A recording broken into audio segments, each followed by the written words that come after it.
A poor homeless cleaner was impregnated by a millionaire CEO, but tragedy struck when his wife found out.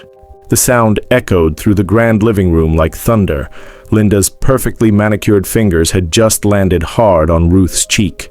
"You dirty thing!" Linda hissed, eyes blazing. "Who the hell impregnated you?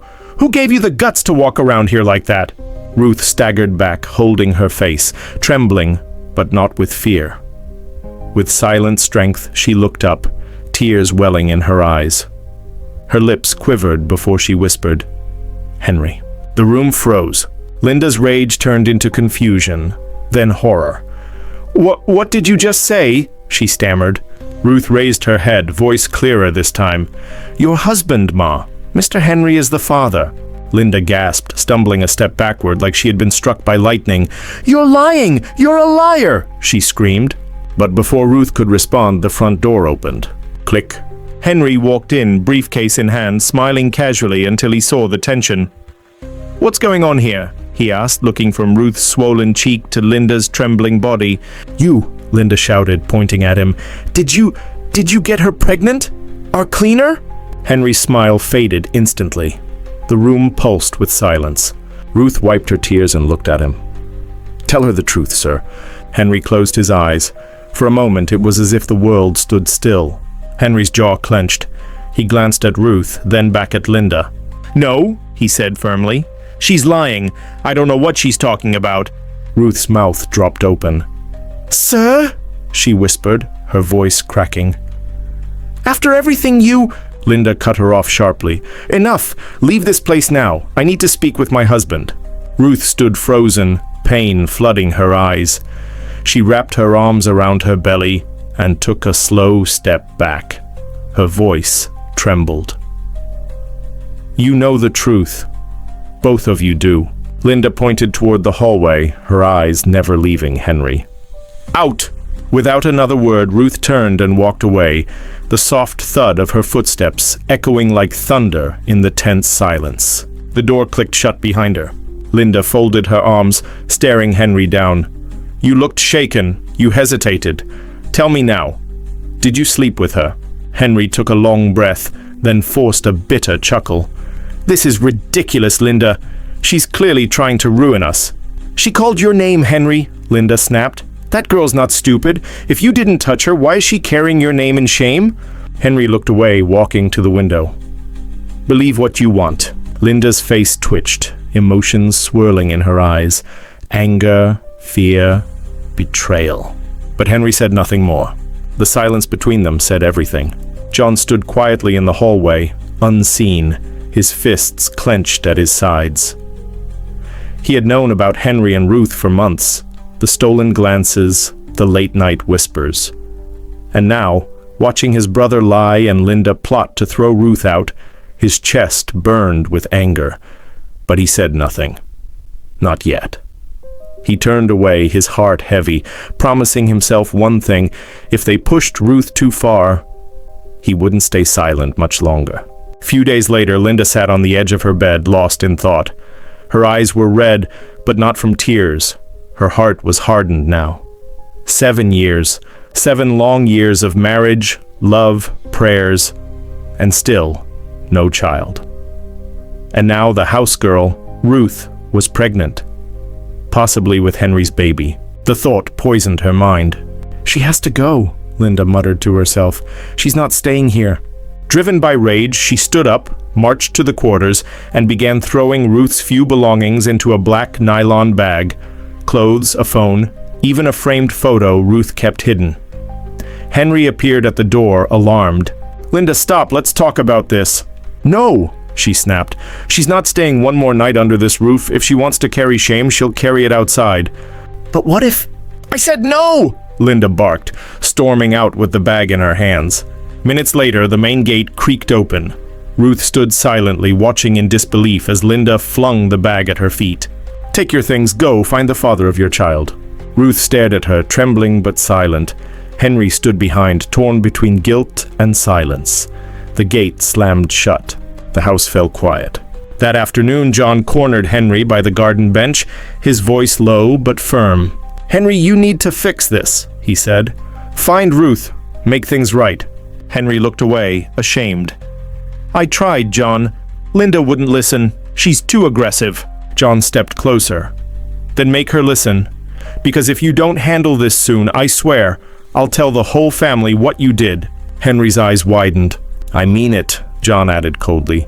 This secret won't stay buried forever. Henry swallowed hard as John walked off, leaving silence heavier than any threat. Ruth sat quietly by the roadside, her bag clutched in her arms, her back pressed against a fence. Her legs ached, her lips were dry, and her body weak from hunger and exhaustion. She had begged, pleaded, even cried, but no one offered help. As night fell, the streets emptied. Cold wind brushed against her skin. With a faint breath, she slumped to the ground, too weak to cry anymore. Her eyes fluttered. She felt herself fading. Then footsteps approached. A young woman in jeans and a simple blouse stopped and looked down, startled. Oh my God, are you okay? Ruth could barely respond. Without hesitation, the woman knelt beside her. You're pregnant? And out here alone? No, not tonight. She gently helped Ruth to her feet, slung the light bag over her shoulder, and guided her down the street. They stopped at a modest modern house, simple, clean, and quiet. Inside, the woman brought her water, then a plate of warm noodles. Eat slowly, she said gently. Ruth ate in silence, tears slipping down her cheeks. Later, the woman laid a blanket over her on the living room couch. You're safe here tonight. My name is Esther. We'll talk tomorrow, Ruth whispered. Thank you, before sleep pulled her into silence. Morning sunlight streamed through the curtain as Ruth slowly opened her eyes. For a moment, she forgot where she was. Then the memory of the previous night rushed back. The warmth, the food, the kindness. She sat up just as Esther walked in with a gentle smile. Beside her stood a tall man with a calm face and kind eyes. You're awake? Esther said softly. Ruth, this is my husband, Mr. Matthew. Good morning, he said warmly. You're safe now. Ruth struggled to sit properly. Thank you, both of you. I don't know what would have happened if she hadn't found me. Esther sat beside her. I was coming back from my sister's when I saw you on the ground. I couldn't just leave you there. Mr. Matthew nodded. Esther told me everything this morning, and we've decided you'll stay with us. For now, this is your home. Ruth's eyes filled with tears. She covered her mouth, overwhelmed. I don't even know how to thank you. You don't have to, Esther said gently. Just rest. You and that baby deserve peace. For the first time in days, Ruth felt like she could breathe. Days passed, but Ruth's smile never truly returned. Though safe in Esther and Mr. Matthew's home, her heart was heavy.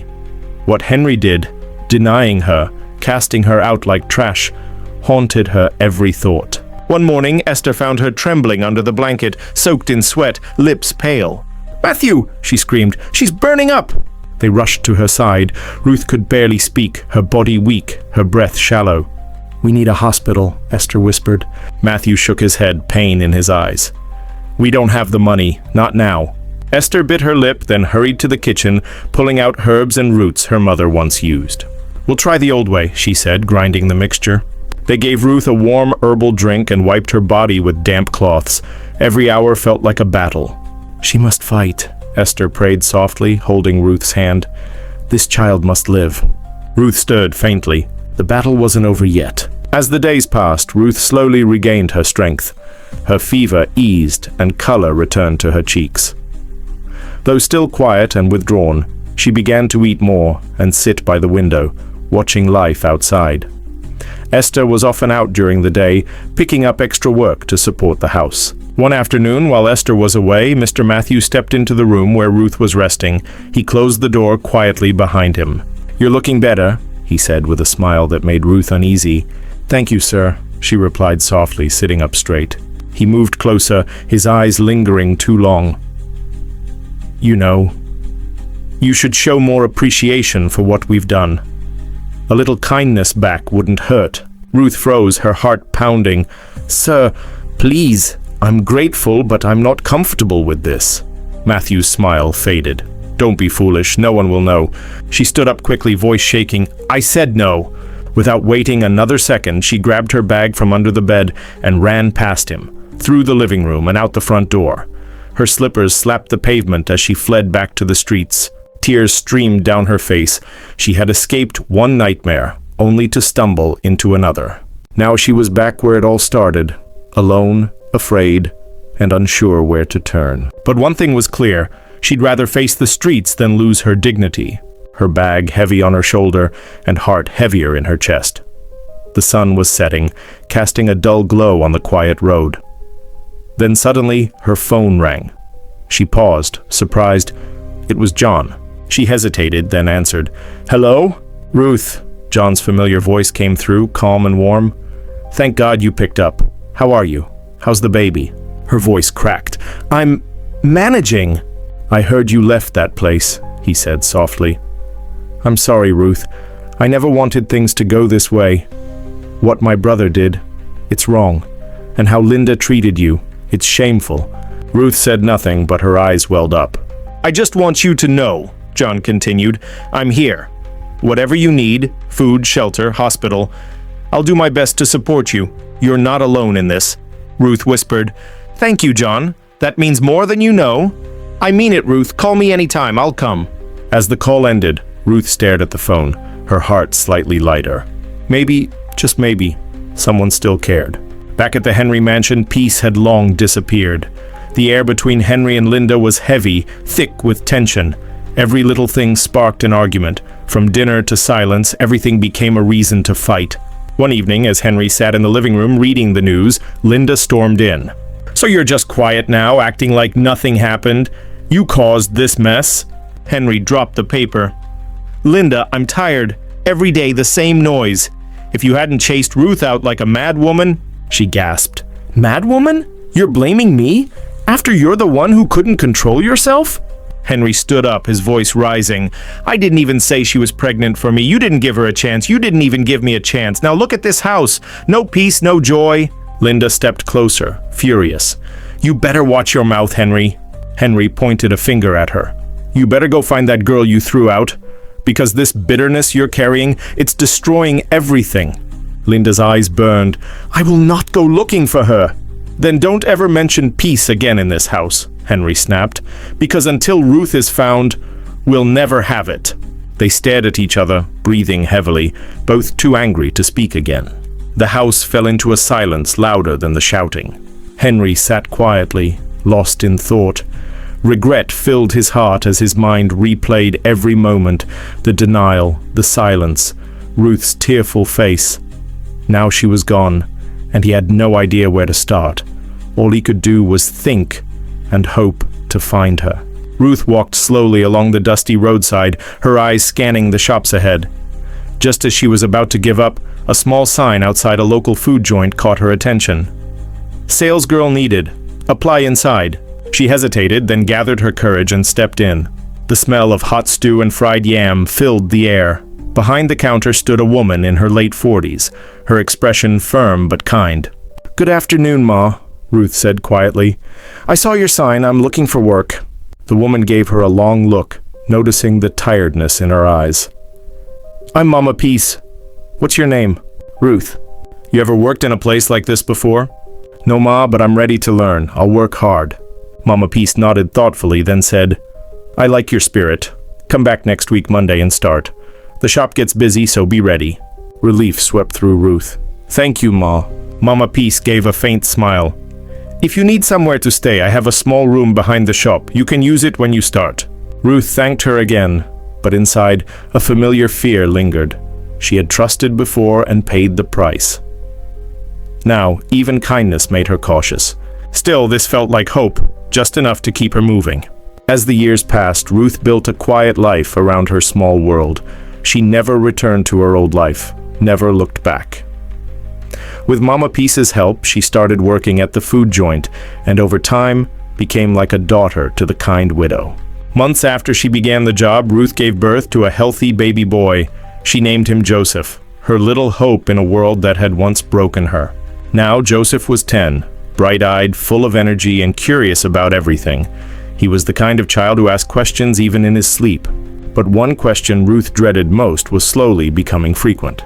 That evening, as she stirred a pot of soup, Joseph came and leaned against the wooden kitchen door, arms folded. "Mama," he said. "Yes, my love? I want to know who my daddy is." Ruth froze for a second, her hand pausing on the spoon. "Why?" she asked gently. Because everyone at school has a daddy. They bring them to events, they buy them gifts. I just want to know him, Mama. Even just his name. Ruth forced a smile and knelt beside him, brushing his hair. "One day we'll visit him," she said softly. But when? He pressed, eyes full of innocent hope. She looked away, hiding the pain behind her smile. Deep down, she knew that one day would never come. That man, Henry, was part of a past she never wanted her son to suffer from. Yet she couldn't break his heart with the truth, so she held him close, whispering, "Soon, my dear, soon." One bright Saturday morning, Ruth and Joseph stepped out together, heading to the local market. Joseph clutched her hand excitedly, pointing at everything he saw. As they reached the roadside, Ruth looked both ways and waited. Suddenly, a black SUV sped around the corner, tires screeching. She yanked Joseph back just in time as the car slammed its brakes, stopping just inches away. The door flung open and a man stepped out, clearly shaken. "I'm so sorry, I didn't see you. Are you okay?" Ruth's eyes locked with his. "Henry?" she breathed, her voice low but stunned. The man froze, blinking as if trying to process what he was seeing. "Ruth?" he said slowly. Then his gaze shifted to the boy beside her. "Wait, is this—" He stepped closer, lowering his voice. "Is this the pregnancy from that time?" Ruth looked at him quietly for a moment, then gave a small nod. Henry took a step back, speechless, staring at the boy, Joseph, who looked confused. He turned to Ruth. "Please, come with me. Let's talk. Both of you. Please get in the car." Ruth hesitated, gripping Joseph's hand tightly.